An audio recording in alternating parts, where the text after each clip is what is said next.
This week, I'm in Bombay, or Mumbai, as this brash, self-confident city is now known. It is India's economic nerve centre, the trendsetter of fashion, and of course, home to the world's largest film industry. At the last count, there were around 15 million people living here, and like any big city, the traffic is horrendous, and it has been estimated that breathing in Bombay air is the equivalent to smoking 20 cigarettes a day. No problem for me. The television company's generous offer of a chauffeur-driven limousine is in fact quite impractical here in Bombay.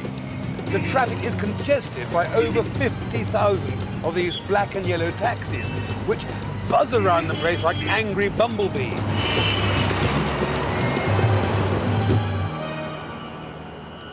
Clearly, Bombay is a city of contrasts. In the mid-90s, real estate prices rivaled, if not exceeded, those of Manhattan. So wouldn't the developers just die to get hold of this?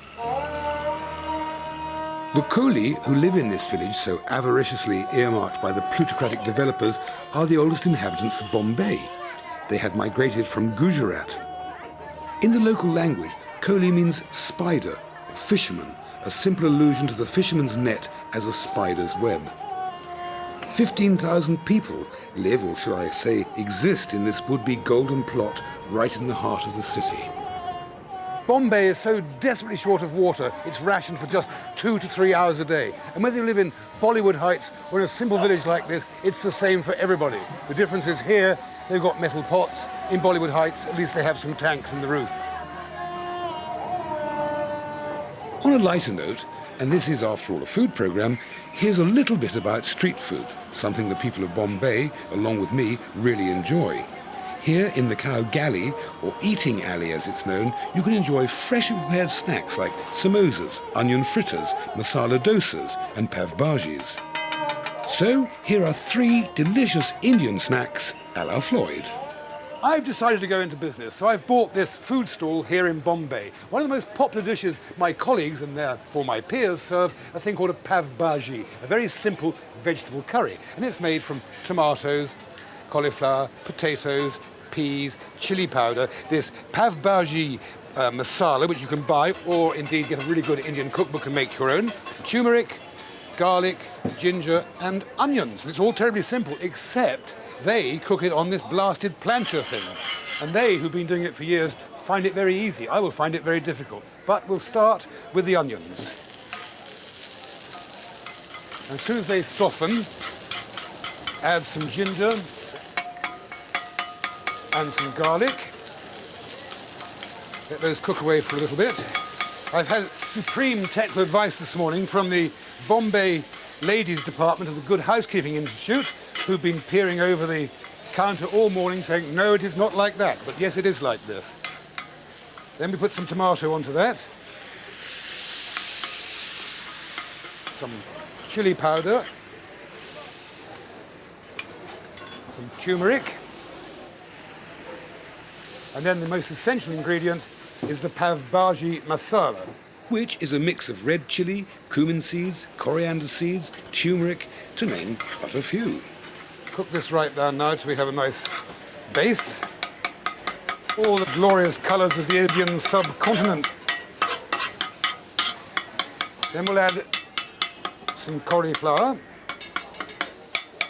Then we'll add some peas.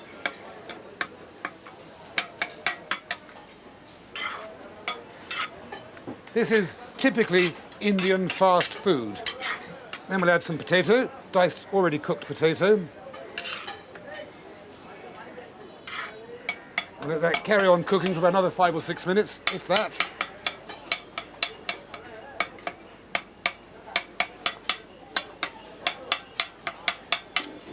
It's quite delicious and is traditionally eaten with one of these beautiful Indian bread rolls. And that is it. Close up, please.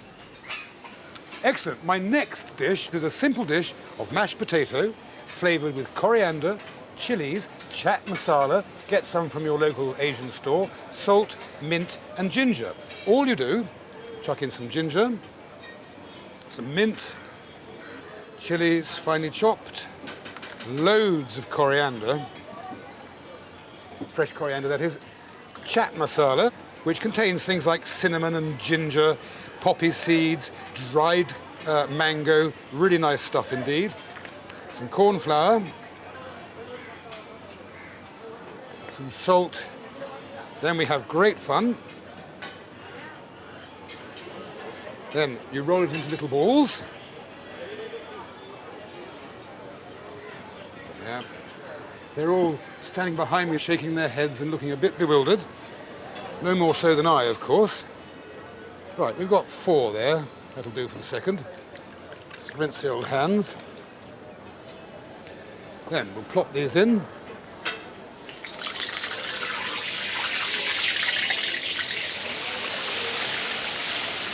Let them cook just for a few seconds in smoking fat. But do be careful always with deep frying things because it is very dangerous. Even at home, have a fire blanket at hand, very important. And there we are, look. Absolutely gorgeous. And for my final dish, An immensely popular sweet and spicy salad. It's very simple. You have some hot chili sauce, some slightly sweet tamarind sauce, fresh coriander, chopped raw mango, boiled chopped potatoes, little red onions chopped up, chat masala, fresh chilies, and what looks like Rice Krispies, in fact just puffed wheat. And it's terribly simple. You add in the puffed wheat, then we'll add some chilies, and we'll add some coriander, and some chopped raw mango, then the potatoes, some chat masala, mix that well together, and some onion, and then tip in some of the chili sauce, stir that in,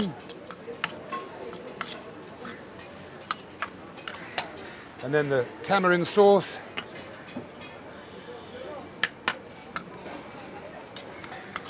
mix it all well together, leave it in the fridge for half an hour or so just to cool down nicely, and you have a completely fat-free, spicy, wonderful snack. So to recap, a sweet and spicy salad of puffed wheat with coriander, chilies, tamarind and red chili sauce, garnished with crispy fried vermicelli, onions and fennel, and a pav bhaji, which is a very simple vegetable curry. And last but not least, deep-fried potato balls stuffed with chilies, coriander and other lovely spices.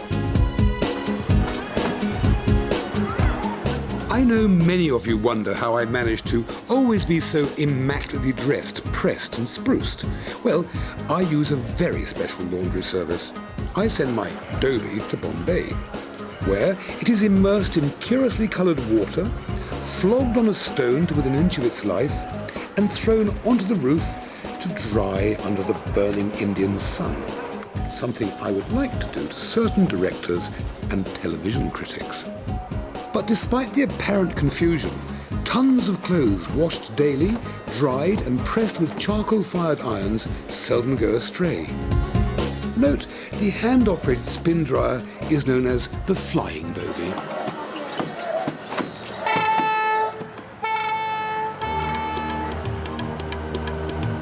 Viewers of the brilliant TV series The Raj Quartet and Staying On, or the film A Passage to India, will know all about hill stations. For those who don't, hill stations were created by the wealthy colonial British who headed for the hills to escape the stifling summer sun. So from April to June, they would decamp from Bombay with their servants, cooks and maids for the airy, cool bungalows high in the hills at Matheran.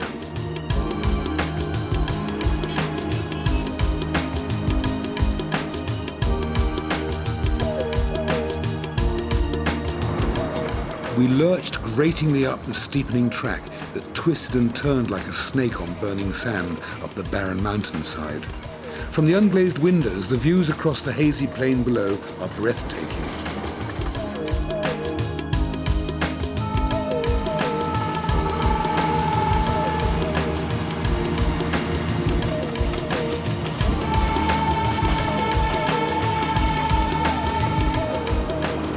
With with a bruised bum and stiff legs I got out at Matheran station. Thank you. And continued my journey, as I did in 1907, by rickshaw. Motor vehicles are banned on environmental reasons and also to maintain employment for the local rickshaw pullers and pony train drivers. How the pullers cope with overweight producers, cameramen, tons of TV kit so cheerfully for so pitifully little, I'll never know. They apparently earn 40 rupees a day. But I'm pleased to say that at least our fat controller compensated them generously at the end of the day.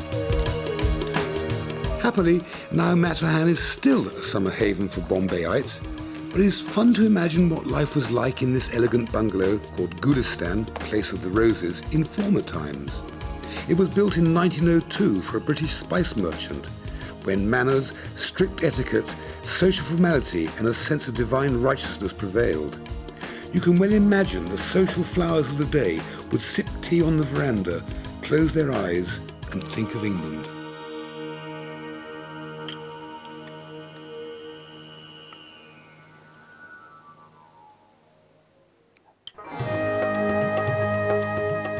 After bouncing uncomfortably in a jeep for 2 or more hours heading north from Bombay, you'll arrive at Gorai Beach, where thousands of thin, narrow fish hang on bamboo fences to dry in the sun. These fish, seldom more than 8 inches long, are known as Bombay ducks, a formerly derogatory local term for the colonial British, ducks apparently being a synonym for the Latin duces or doces, which means ruler. And although you'll probably never eat one in a Bombay restaurant, those of us old enough to remember the early days of the first UK Indian restaurants when the choice was Vindaloo, Vindaloo, Madras or Vindaloo, hot or very hot, in the Kohinoor, still hanker after these foul-smelling, exquisitely cheesy-flavoured, crispy, deep-fried, unidentified frying objects. Anyway, on to the cooking. Since my conversion to vegetarianism, I've discovered more and more delicious ways of cooking vegetables here in India. So, green peas masala, using chili paste, garam masala, ghee, which is clarified butter, green chilies, ginger, tomatoes, and onions. So the first thing we'll do, into the kadai, which is Indian for wok, we'll put some oil and the onions. As soon as they've taken a little bit of colour and softened a bit, we'll add some tomatoes. And while that's cooking away and sweating down, in my other wok here, we'll again start off with a little oil.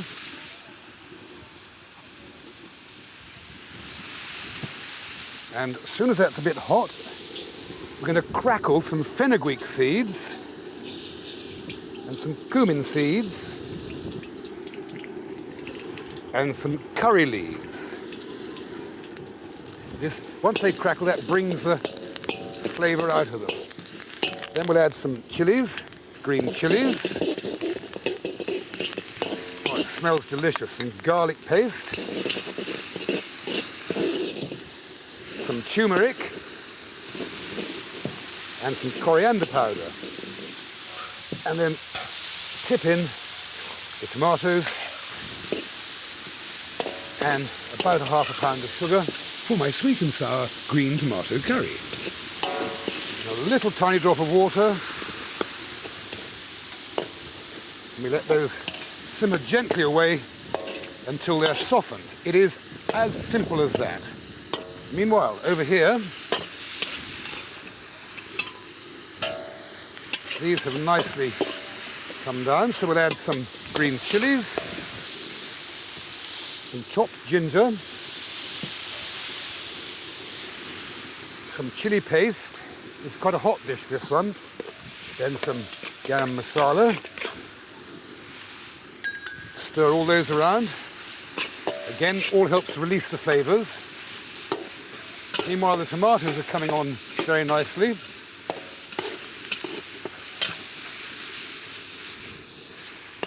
And we'll pop in some peas and a big tablespoonful of ghee, which is clarified butter. And also some ghee in the tomatoes.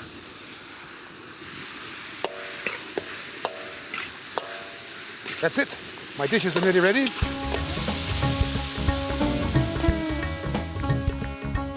So quite simply, 2 delicious vegetable dishes. Green peas in a tangy and spicy sauce, and a sweet and sour, spicy green tomato curry.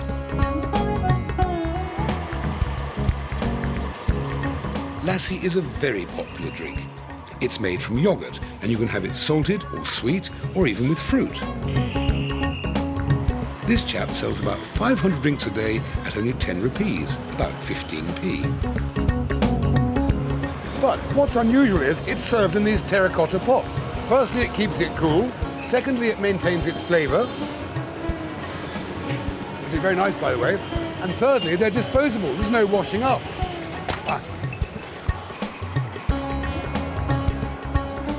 The autocratic, the paterfamiliar Indian man is in fact a big softie.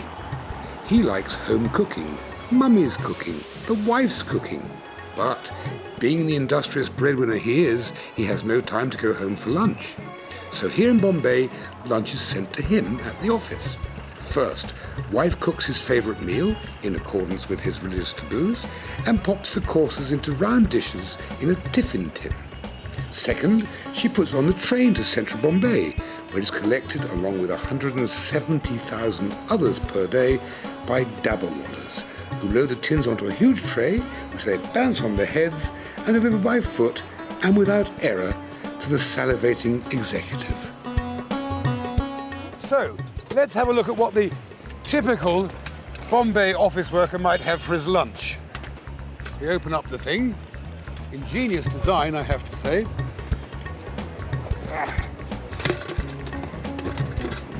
Pull that out. So, first one in here. We have fritters and chapatis. Under there we have cottage cheese and spinach. Underneath there some lovely yellow lentils, fresh herbs and chilies. And in the bottom, some rice. The great thing is, if this ever took off in the city of London, instead of them being wrapped up in old bits of sacking, there'd be Louis Vuitton and Gucci. These particular tiffins are going to the managers of one of Bombay's busiest sari manufacturers.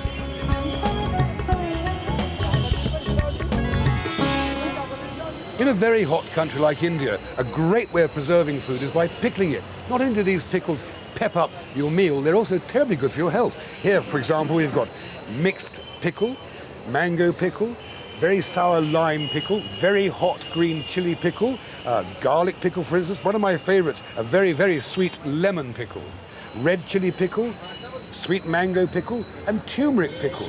And turmeric pickle is terribly good for aches and pains in the bones. It's very good for you.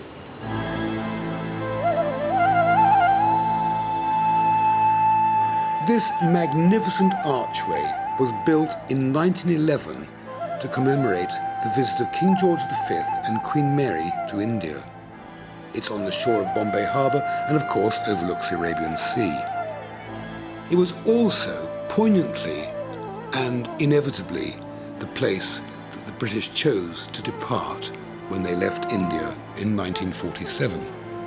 But more important than that is an absolutely brilliant backdrop for my next cooking sketch. A very popular dish here in Bombay is a dansak, in this case a mutton dansak. It's a mixture of meat, lentils and vegetables with a wonderful spicy flavour. As usual, you must make a masala.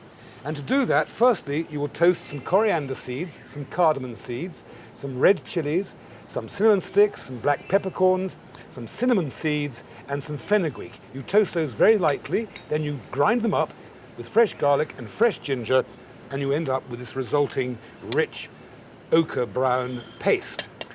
First thing we do, however, is to get some onions, chuck them into the pot and fry them until they're lightly brown.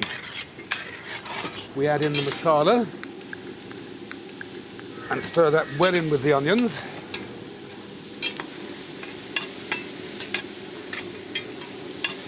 Then we add some coriander powder, a little bit, cinnamon powder, and some turmeric.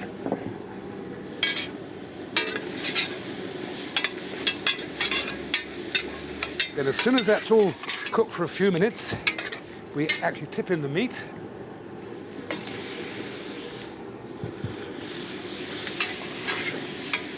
Stir that well in and let that simmer away with no liquid until the liquid from the meat comes out and amalgamates with the masala and the onions.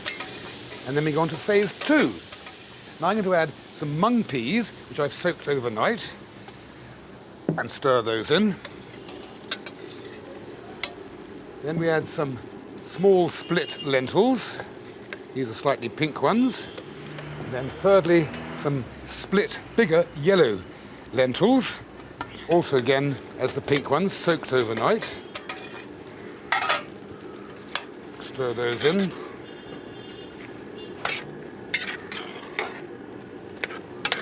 Then we add some chopped up pumpkin. And finally, some nice little baby eggplants cut into quarters. Pop those in as well and give the whole thing a really good stir.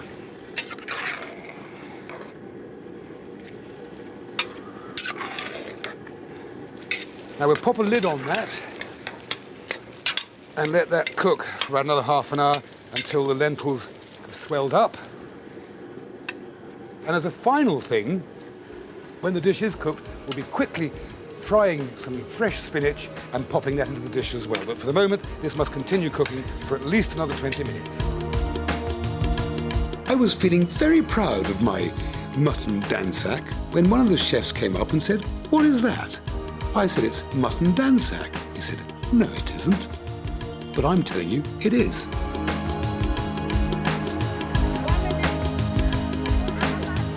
From a work point of view and a filming point of view, I really enjoyed Bombay. But when I was drifting around the place as a tourist, I found it rather disappointing. It was a bit squalid, it's very cosmopolitan, it's lost its identity, and the restaurants, quite frankly, aren't what they're cracked up to be.